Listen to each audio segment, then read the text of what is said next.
Welcome to ADK studies. Previous వీడియోలో నేను unit 1 and unit 2 important questions అనేది పెట్టాను. ఈ వీడియోలో వచ్చేసి unit 3 data interpretation important questions అయితే పెట్టబోతున్నాను. ఎవరైతే పాస్ అవ్వాలి అనుకుంటున్నారో వాళ్ళు వచ్చేసి యూనిట్ 1 అండ్ యూనిట్ 3 నుంచి సెలెక్ట్ చేసుకోవడం బెస్ట్. నేను నెక్స్ట్ వీడియోలో how to pass analytical skills in a easy way అనే వీడియో పెడతాను, అది తప్పకుండా చూడండి. అండ్ ఈ వీడియో వచ్చేసరికి డేటా ఇంటర్ప్రిటేషన్ యూనిట్ 3, ఇది one of the easiest unit అనమాట. దీంట్లో మనకి ఎక్కువగా థియరీ పార్ట్స్ ఇస్తారు అండ్ కొన్ని ప్రాబ్లమ్స్ ఉంటాయి, అవి కూడా చాలా ఈజీగానే ఉంటుంది. క్వశ్చన్స్ అనేది కొంచెం పెద్దగా అనిపించినా, కొంచెం చూడడానికి ఒక ఫియర్ లాగా అనిపించినా, కానీ ఆన్సర్స్ అయితే అంతేం ఉండవు, చాలా ఈజీగానే అయిపోతాయి ఈ యూనిట్ వచ్చేసరికి. అండ్ ఈ యూనిట్లో ఫస్ట్ టాపిక్ వచ్చేసి ట్యాబులేషన్. దీంట్లో ఒక క్వశ్చన్ ఉంది, explain the concept of tabulation అంటే it is in a table form. It is used in reports కానీ, మ్యాగజైన్స్లో కానీ, న్యూస్ పేపర్స్లో, మన డైలీ స్టాటిస్టికల్ మెథడ్స్లో యూజ్ చేసేది మనం ట్యాబులేషన్ అంటాము.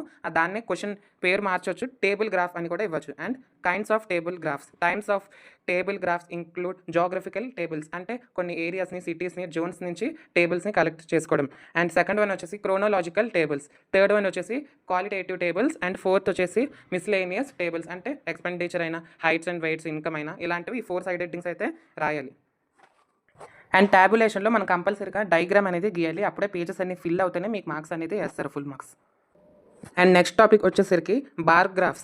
దీంట్లో మనకి ఒక థియరిటికల్ క్వశ్చన్ అనే అడగచ్చు, లేకపోతే ప్రాబ్లమ్స్ అయినా అడగచ్చు. థియరిటికల్ క్వశ్చన్ అంటే explain bar graphs and uses of it. Bar graphs అంటే ఏంటి లేదమ్మా, it is one of the oldest and most commonly used diagram for representation of data. Bar graphs అనేది మనం బార్ చార్ట్ అని కూడా అనొచ్చు. దీంట్లో రెక్టాంగులర్ బార్స్ ఉంటాయి with which is proportional to its length values.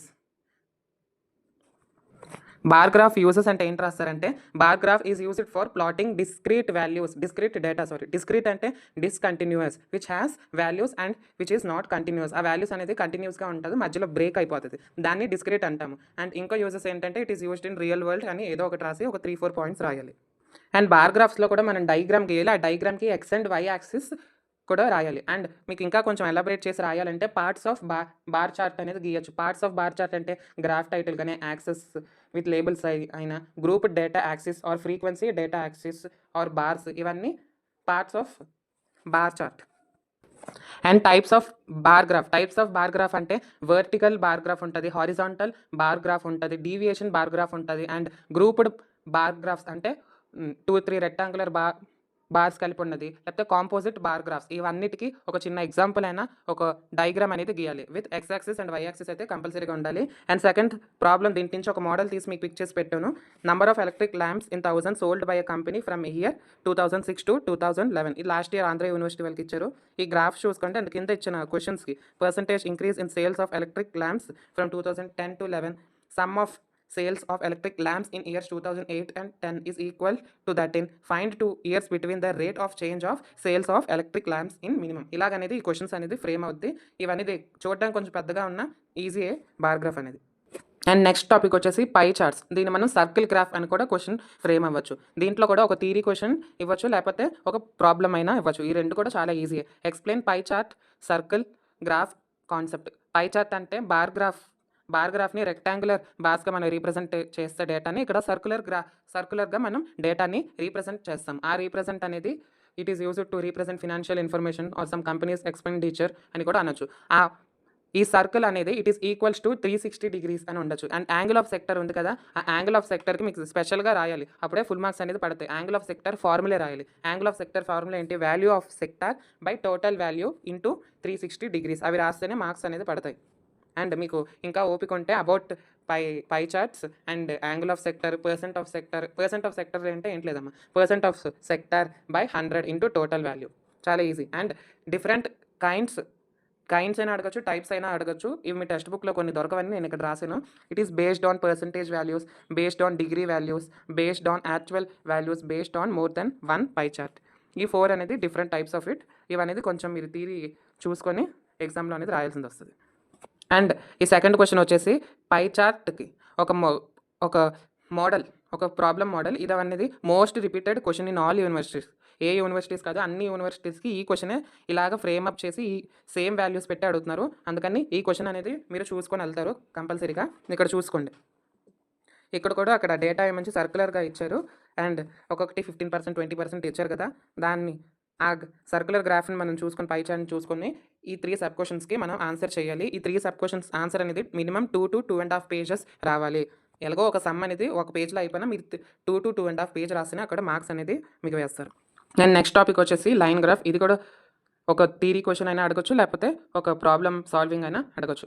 Line graph అంటే something with variation of quality with respects to 2 parameters. ఆ 2 parameters అనేది ఏంటి? X and y axis. The increasing line indicates in the graph. Example మీరు ఇక్కడ చూస్తున్నారా, 20 నుంచి 45 దాకా ఇక్కడ మోడల్ క్వశ్చన్లు ఇచ్చాను చూడండి. 20 to 45 ఇలా పైకి వెళ్ళేదాన్ని increase with quality of time అంటారు. ఒకవేళ తగ్గితే decrease in quantity with time అంటారు. దీనికి ఒక ఎగ్జాంపుల్ గీయాలి అండ్ విత్ డయాగ్రామ్ అంటే ఇలాగ ఉంటుంది, ఇలాగనేది రాయాలి దానికి. అండ్ ఇక్కడ ఒక లైన్ గ్రాఫ్ని బేస్ చేసి ఒక ప్రాబ్లం ఉంది చూడండి. ఇది లాస్ట్ ఇయర్ అనేది ఆంధ్ర యూనివర్సిటీ వాళ్ళకి రిపీట్ అయిన క్వశ్చన్. ఇది కొంచెం బాగా చూసుకొని ప్రాక్టీస్ చేసుకొని వెళ్ళండి. ఇదే సేమ్ మోడల్ కూడా ఇయర్ వచ్చే ఛాన్స్ ఉంది. అందుకు ఆ లైన్ గ్రాఫ్ని బేస్ చేసి 2 సబ్ యూనిట్స్ అయింది మనం ఆన్సర్ చేయాలి. అండ్ నెక్స్ట్ టాపిక్ వచ్చేసి వెన్ డయాగ్రామ్స్. ఇది కూడా ఇంపార్టెంట్ టాపిక్. ఈ యూనిట్లో ఏది వదలడానికి లేదు. అండ్ ఫస్ట్ క్వశ్చన్ వచ్చేసి explain about Venn diagrams and implications and its applications అని అడుగుతారు. ఈ రెండిట్లో ఏదో అడుగుతారు. అండ్ సెకండ్ వన్ వచ్చేసి మీకు ఇది ఫస్టే రాయాల్సింది క్వశ్చన్, డేటా ఇంటర్ప్రిటేషన్ అంటే ఏంటని. అది మీకు ఇక్కడ ప్రొవైడ్ చేశాను ఫస్ట్లో. డేటా ఇంటర్ప్రిటేషన్స్ అంటే ఒక డేటాని మనం కేర్ఫుల్గా రీడ్ చేయడం కానీ, దాన్ని ఒక అర్థం చేసుకోవడం, అండర్స్టాండింగ్ అయినా దాన్ని ఆర్గనైజ్ చేయడం అయినా దాన్ని మనం డేటా ఇంటర్ప్రిటేషన్ అంటాము. The data representation or the data interpretation కానీ డేటా రీప్రజెంటేషన్ కానీ ఎలా క్లాసిఫై అంటే మనం ఫస్ట్ నుంచి చదువుకున్నాక tabulation, line graph, bar graph, ఈ పాయింట్సే మనం రాయాల్సింది with diagrams. And last problem వచ్చేసి వెన్ డయాగ్రామ్ని బేస్ చేసి ఒక క్వశ్చన్ అనేది అడగడం జరిగింది. ఇది కూడా లాస్ట్ ఇయర్ క్వశ్చన్ పేపర్లో రిపీట్ అయిన క్వశ్చన్.